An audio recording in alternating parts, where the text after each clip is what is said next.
السلام علیکم۔ آج میں آپ لوگوں کے ساتھ شیئر کروں گا کویشچن نمبر 11 سے کویشچن نمبر 23 تک، جو ہیڈ ماسٹر ہیڈ مسٹریس اور S education lecturer education ASD کے لیے بہت زیادہ امپورٹنٹ ہے۔ آج کی ویڈیو میں ایسے کویشچن ہیں جو تقریباً ہر انٹرویو میں، ایجوکیشن سے ریلیٹڈ ہر انٹرویو میں یہ کویشچنز پوچھے جاتے ہیں۔ تو شروع کرتے ہیں۔ بسم اللہ الرحمن الرحیم۔ پہلا کویشچن جو آپ سے پوچھا جا سکتا ہے وہ یہ ہے کہ واٹ از لٹریسی؟ لٹریسی کیا ہے؟ ٹھیک ہے، تو لٹریسی مطلب کہ ایک بندہ اس قابل ہو جائے کہ وہ کسی چیز کو ریڈ کر سکے اور رائٹ کر سکے، اس کو ہم کہتے ہیں لٹریسی، یعنی literacy means ability of a person to read and write. Question number 2 جو آپ لوگوں سے انٹرویو میں پوچھا جا سکتا ہے وہ کیا ہوگا؟ وہ یہ ہو سکتا ہے کہ what is the current literacy rate of Pakistan? Pakistan کی موجودہ لٹریسی ریٹ جو ہے وہ کیا ہے؟ تو اگر ہم دیکھیں تو نیشنل اکانومک سروے رپورٹ جو 2021-2022 میں ہوئے، اس کے مطابق پاکستان کی کرنٹ لٹریسی ریٹ جو ہے یہ 62.3% ہے۔ پھر اس کے بعد آپ سے انٹرویو والے یہ بھی پوچھ سکتے ہیں کہ KPK میں لٹریسی ریٹ کیا ہے؟ تو KPK میں یہ 53 ہے، اسی طرح پنجاب میں 63 ہے، سندھ میں 60 ہے، اور بلوچستان میں 64 ہے۔ اس کے علاوہ آپ سے یہ بھی پوچھ سکتے ہیں کہ لٹریسی ریٹ کدھر ہائی ہے، مطلب رورل ایریاز میں کتنا ہے اور اربن ایریاز میں کتنا ہے۔ تو یہ یاد رکھیں کہ اربن ایریا میں لٹریسی ریٹ 76% ہے، جبکہ رورل ایریاز میں یہ 51 یعنی 51% ہے۔ نیکسٹ کویشچن کی طرف چلتے ہیں۔ نیکسٹ کویشچن جو ہے how can we improve literacy rate of Pakistan? ہم پاکستان کے لٹریسی ریٹ کو کس طرح امپروو کر سکتے ہیں، بہتر بنا سکتے ہیں؟ So we can improve literacy rate of our country by understanding gaps. ہم گیپ کو سمجھنے کی کوشش کریں گے کہ کون سی گیپ ہے ایجوکیشن کے ڈیولپمنٹ پالیسیز کے ساتھ، اور سٹینڈرڈ جو ہے، جو معیار ہے، مطلب ایجوکیشن کیسا ہونا چاہیے۔ ٹھیک ہے، دنیا کیا ڈیمانڈ کر رہی ہے، تو دنیا کے ڈیمانڈ کے مطابق ہماری ایجوکیشن پالیسی اس کے ساتھ ریلیٹ ہے یا نہیں ہے، ایک تو یہ دیکھنا چاہیے، اس گیپ کو فائنڈ آؤٹ کرنا چاہیے اور اس کو ختم کرنا چاہیے۔ دوسری بات یہ increase investment in government school میں انویسٹمنٹ بڑھانا چاہیے، بہترین لیبس بنانے چاہیے، کوالٹی ٹیچرز ہونے چاہیے، ٹھیک ہے، تو اسٹوڈنٹس کی تمام فیسلٹیز وہ کمپلیٹ ہونی چاہیے۔ اس طرح targeted funding to those with greatest needs, جن اسکولوں کو زیادہ فنڈ کی ضرورت ہے ان کو زیادہ فنڈ پرووائڈ کیا جائے تاکہ وہ بچوں کی ضروریاتوں پوری کی جا سکتے۔ And modernise teaching profession, teaching method جو ہے وہ ماڈرن ہونے چاہیے، جدید انداز میں ہونا چاہیے، سیمپل ہونے چاہیے، لرنر سینٹرڈ ہونا چاہیے، بچے کو پریکٹیکلی انوالو ہونا چاہیے، تو اس کے لیے فنڈ کی زیادہ ضرورت ہوتی ہے، تو یہ بھی ضروری ہے۔ Establish new school in each 2 kilometres radius, ہر 2 کلومیٹر ریڈیس میں اسکولز ہونے چاہیے، اسکول زیادہ فاصلے پہ نہیں ہونا چاہیے۔ اس طرح جسمانی سزا پہ جو ہے یہ پابندی ہونے چاہیے، یہ ختم ہونی چاہیے، تو ہماری لٹریسی ریٹ امپروو ہو سکتی ہے۔ اس طرح جن بچوں کو فائنینشیل پرابلم ہو ان کی فائنینشیل پرابلم میں ان کے ساتھ سپورٹ کرنا چاہیے۔ اس طرح اسکول کا انفراسٹرکچر جو ہے وہ امپروو کرنا چاہیے، پیرنٹس کے ساتھ رابطہ کرنا چاہیے، اور لوگوں کو تعلیم کی اہمیت کے بارے میں اویئر کرنا چاہیے میڈیا کے ذریعے، ٹھیک ہے۔ تو یہ وہ تمام ذریعے جس کے تھرو ہم پاکستان کی لٹریسی ریٹ کو امپروو کر سکتے ہیں۔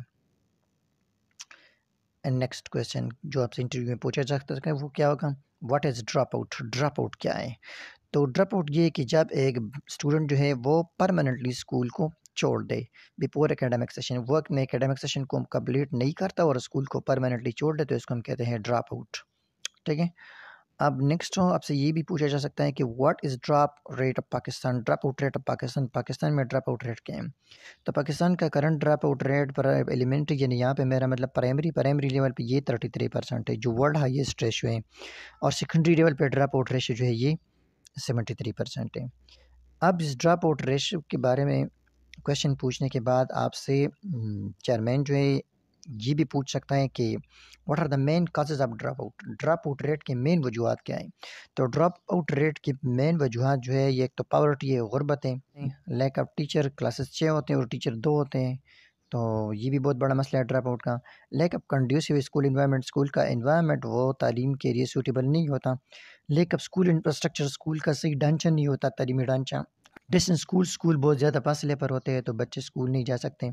کارپوریٹ پنشمنٹ، موٹیویشن، جسمانی سزا بہت زیادہ دی جاتی ہے جس کی وجہ سے بچے ڈر جاتے ہیں اور اسکول چھوڑ جاتے ہیں۔ لیک آف فیسلٹیز، اسکول میں فیسلٹیز نہیں ہے، ایون کہ بعض اسکولوں میں ابھی تک پانی کی سہولیات میسر نہیں ہے۔ الٹریسی، کسی پیرنٹ جو ہے وہ پڑھے لکھے نہیں ہے تو وہ بھی کہتے ہیں کہ جس طرح ہم نے لائف گزاری ویسے آپ نے بھی گزارنی ہے، مطلب ایجوکیشن کی کوئی ضرورت نہیں۔ ان امپلائمنٹ، بے روزگاری ہے، lack of awareness about importance of education, لوگ ایجوکیشن کی اہمیت کے بارے میں نہیں جانتے، تو یہ ڈراپ آؤٹ ریشو کے سب سے بڑے وجوہات ہیں۔ How can we minimise drop out rate of Pakistan, ہم پاکستان کے ڈراپ آؤٹ ریٹ کو کیسے کم کر سکتے ہیں؟ We can minimise drop out rate of Pakistan by, ہم پاکستان کے ڈراپ آؤٹ ریشو کو کیسے کم کر سکتے ہیں؟ نمبر 1، موٹیویٹ دا پیرنٹس، ہم پیرنٹس کو موٹیویٹ کر سکتے ہیں، مطلب پیرنٹس کو سمجھا سکتے ہیں، اس کو آمادہ کر سکتے ہیں کہ تعلیم کی یہ اہمیت ہے اور اپنے بچوں کو اسکول بھیجے تاکہ ان کی لائف بہتر ہو جائے۔ چائلڈ رائٹ بیس ایجوکیشن، بچے کو اس کے حق کے مطابق ایجوکیشن پرووائڈ ہونا چاہیے۔ انکلوسیو ایجوکیشن، انکلوسیو ایجوکیشن مین ایجوکیشن ایک ہی کلاس ہے کہ اسکول میں ہر طرح کے بچوں کو ایجوکیشن پرووائڈ ہونا چاہیے، مطلب ایک ہی کلاس میں مائنارٹیز بھی پڑھیں گے، مسلم بھی پڑھیں گے، عیسائی بھی پڑھیں گے، سکھ بھی پڑھیں گے، ہندو بھی پڑھیں گے، سارے ایک ہی کلاس میں پڑھیں گے، ٹھیک ہے۔ اس طرح ڈسیبل اور نارمل چلڈرن وہ بھی ایک ہی کلاس میں پڑھیں گے، تو انکلوسیو ایجوکیشن یہ بھی ڈراپ آؤٹ ریشو کو کم کرتا ہے۔ اٹریکٹیو اسکول انوائرمنٹ، اگر اسکول کا ماحول اچھا ہوگا تو بچوں کا اسکول میں دل لگے گا، پڑھائی میں دل لگے گا، تو وہ پھر اسکول نہیں چھوڑیں گے۔ ماڈرن ٹیچنگ لرننگ تکنیک، جدید تکنیک کے ذریعے بچوں کو پڑھایا جائے تاکہ بچے انٹرسٹ لے سکے، اور جدید تکنیک سارے کیا ہیں؟ وہ لرنر سینٹرڈ ہے، لرننگ بائی ڈوئنگ ہے، پریکٹیکل ورک ہے، ٹھیک ہے۔ یہاں پہ ہمیں تھوڑا سا پرابلم ہے، اور وہ پرابلم ہے لیک آف ایویئرس۔ اس طرح فائنینشیل ایڈ فار چلڈرن، بچوں کے ساتھ فائنینشیل ہیلپ ہونا چاہیے، کیونکہ ان امپلائمنٹ ہے، غربت ہے، تو زیادہ بچے غربت کی وجہ سے بھی ایجوکیشن چھوڑتے، تو ان کے ساتھ ہیلپ ہونا چاہیے۔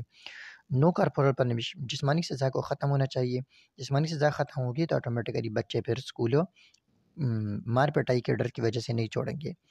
پازیٹیو ریپورٹ ود اسٹوڈنٹس، یعنی اسٹوڈنٹ کے ساتھ اچھا ریلیشن ہونا چاہیے، ریپورٹ مطلب ریلیشن، تو اسٹوڈنٹ کے ساتھ اچھا ریلیشن ہونا چاہیے، خراب ریلیشن نہیں ہونا چاہیے تاکہ وہ دشمنی پہ اتر آئیں۔ اس طرح اسپورٹس اینڈ ادر کو کریکولر ایکٹیویٹی اسکول میں ہونا چاہیے، اس میں بھی بچے بہت زیادہ انٹرسٹ لیتے ہیں تو آٹومیٹیکلی ڈراپ آؤٹ ریشو کم ہو جاتی ہے۔ Question number 17، what is current G D P utilisation of Pakistan education, Pakistan اپنے بجٹ کا کتنا پرسنٹ حصہ ایجوکیشن پہ خرچ کرتی ہے، مطلب جو انکم پاکستان کی ہے اس کا کتنا پرسنٹ ایجوکیشن پہ خرچ کرتی ہے؟ تو the current G D P of Pakistan education is 1.77، یہ بہت زیادہ کم ہے، اسی وجہ سے ہمارے ایجوکیشن کی معیار دن بدن گرتی جا رہی ہے۔ اب اس کے بعد اب سے جی بھی کویشچن بھی پوچھا جا سکتا ہے کہ یونیسکو کے مطابق جی ڈی پی کا کتنا پرسنٹ حصہ ایجوکیشن پہ خرچ ہونا چاہیے، تو یہ 4% ہے۔ Next question, who is the federal minister of education, current جو federal minister of education of Pakistan ہے وہ رانا تنویر حسین ہے۔ Who is minister of education of K P کے کا ایجوکیشن منسٹر کون ہے، تو یہ شاہرام خان ترک ہے۔ Who is minister of education of Punjab کا ایجوکیشن منسٹر کون ہے، تو یہ مراد راس ہے۔ Who is minister of education of Balochistan کا موجودہ جو ایجوکیشن منسٹر ہے وہ میر نصیب اللہ ہے۔ Who is minister of education of Sindh کا موجودہ تعلیمی منسٹر کون ہے، تو یہ سید سردار علی شاہ ہے۔ اگر آپ کو آج کی یہ ویڈیو اچھی لگی ہو تو کمنٹس میں ضرور فیڈ بیک دینا اور سجیشن بھی دینا کہ آگے کیا ہونا چاہیے، ٹھیک ہے۔ Thank you for watching this video, اللہ حافظ۔